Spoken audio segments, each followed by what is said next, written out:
The new Axial Basecamp right here. I'm going to show this to you real quick on the table, and then I'm getting my first drive with it. Haha, let's get to the table.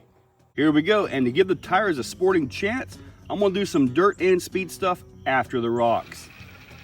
Let's go ahead and get a quick feel for it. Gearing actually feels all right.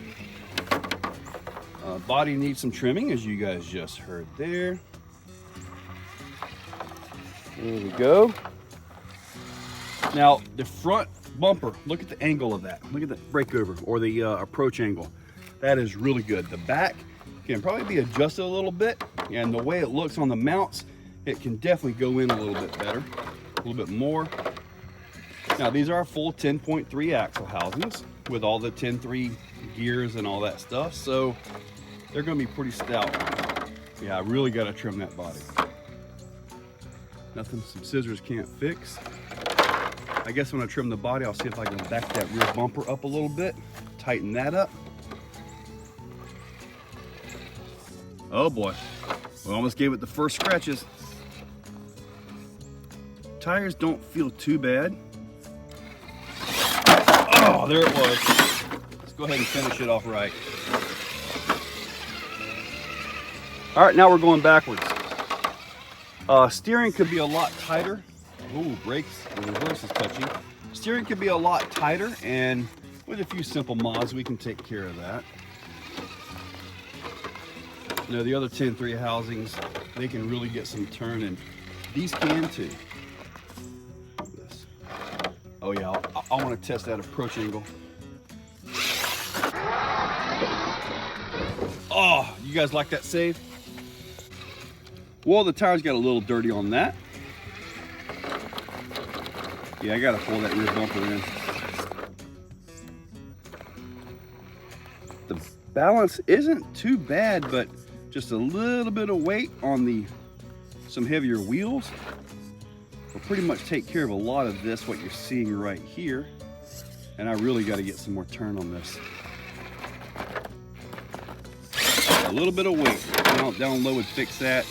And with the transmission and all, or the chassis being so light and minimalistic, a little bit of brass would go a long way with this.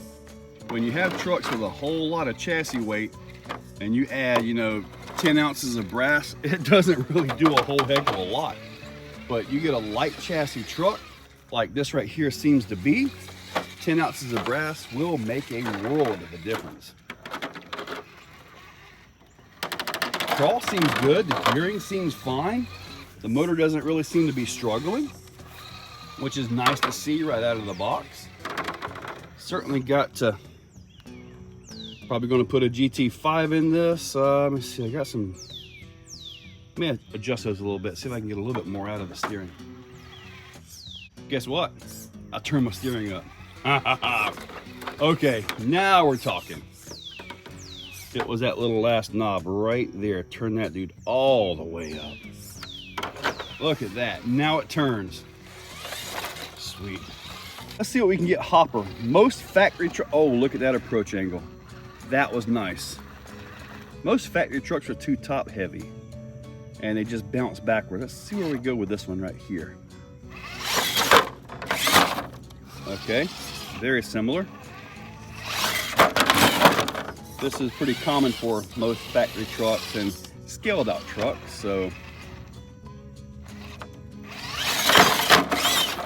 not bad though. Okay, I'm done beating it up for now. Yeah, let's move on. For this, I'm gonna take it up here, give it a good hard right turn since I can turn now.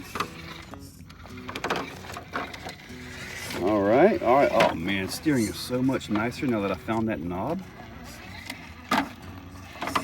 The approach angle on this is wonderful.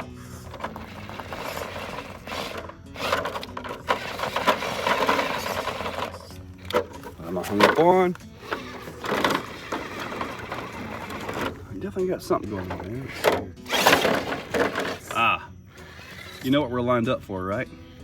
The crack of doom. If this gets the crack of doom box stock, that'll be super impressive. I love the front approach angle of this thing. Now, if it gets it, like I say, I will be impressed. a lot. But the way this thing is set up, like I mentioned with the weight and the brass, a little bit of brass will go a long ways.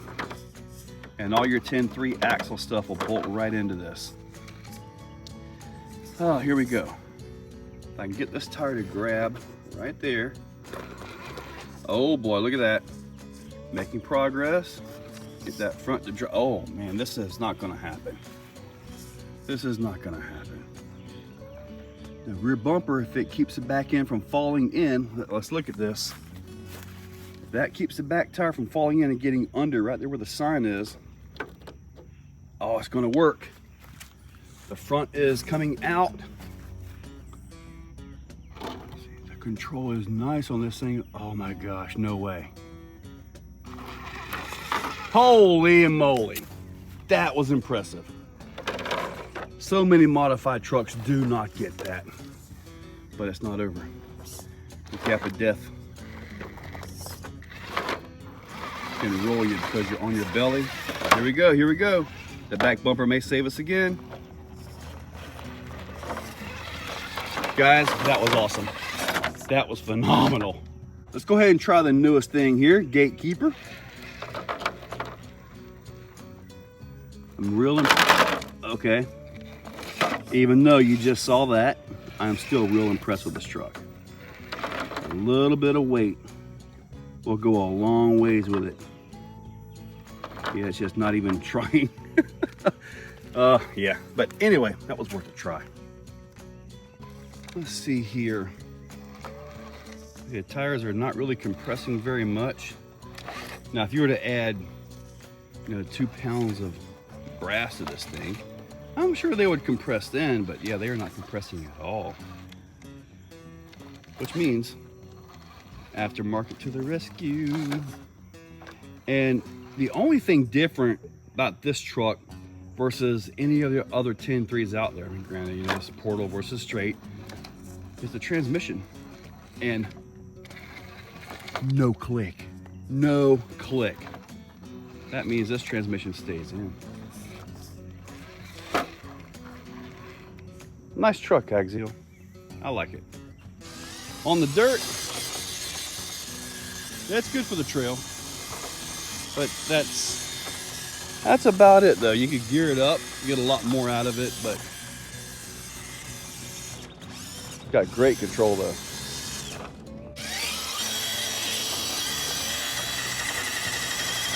Yeah, I could certainly use a little more wheel speed for this. Come on, little guy. Come on, little guy. Come on. There we go.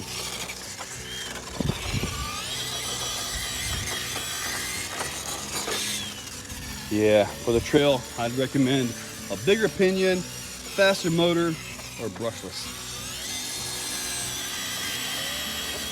Yeah, just ain't quite got enough. Oh well, it was worth a try. First drive done. The approach angle, absolutely awesome. All that back bumper hanging out is a big reason why it made crack-a-doom, but I'm going to move this forward. Just kind of help that out a little bit, which may not help it on the crack-a-doom, but it made crack-a-doom box stock. How awesome is that? Not very many trucks can get that. Not very many at all. As far as the Gatekeeper, no chance. The front end just simply would not stay down for anything. Overall, thing's awesome. I got to trim this right here a little bit, but truck did really good for box stock. Like I kept mentioning about the lightweight chassis and all that, which is relatively light as compared to a lot of the other more recent vehicles. Well, this is the recent one, right? But adding a little bit of brass down here makes a bigger difference when everything else is light. The body is light. It's not licensed, it's not fancy, but it gets the job done. And the tires, they're way too stiff for what the vehicle is. I'll tell you that right now. So you will be seeing some different tire tests. Probably since it does weigh very little, probably do some of the anti-foams in there. Yeah, soften them up, see how it works. But starting out, I should have turned the steering up all the way. I should have checked that out very well before I even started, but that was right out of the box. So make sure you turn your steering up. Guys, In that description, I'll link this up right here, along with the little cnhl 1500 milliamp battery, and the rest is just a truck. Check that description. Use those links, hit that subscribe, and ring that bell. And thank you all for watching. If you're still watching, you are top shelf. You are the cream of the crop, the pick of the litter. You are phenomenal. Thank you for watching to the end of the video. It means a lot to me. Now, down below, there are links for the products you see, also for channel memberships. If you guys want to be a part, channel members get early viewing on pretty much everything that I can. So guys, check that description. There's a lot of info down there. Thank you all for watching.